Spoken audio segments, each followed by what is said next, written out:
Мына шегені қалай алсам екен, а?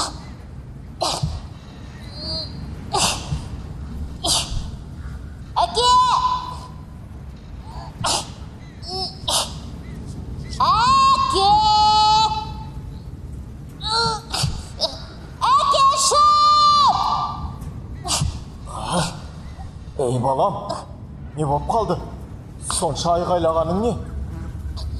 Ой, әкешім, мына шегені ала алмай қойдым-ау. Тегі бір өзі қазықтай мықты екен. Балам, бұл шеге босқа тұрған жоқ. Сен де сол шегедей нық бол деп айтар едім.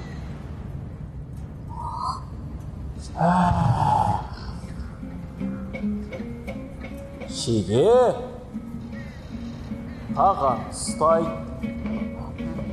таға тұяқ ұстайды, тұяқ ат ұстайды, ат ер тұрманды ұстайды, ер тұрман ерді ұстайды, ал ер елді ұстайды, балам.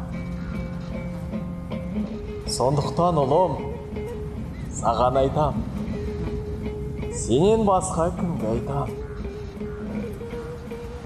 Ұлым, болашағың бағыңа байлаулы.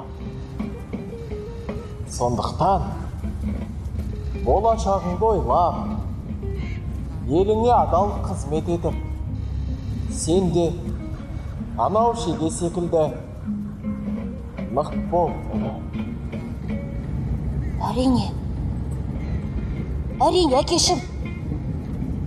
Сіздің жүректен шыққан сөздеріңіз мына санамда мәңгілікке сақталады. Жарайсың, ұлым.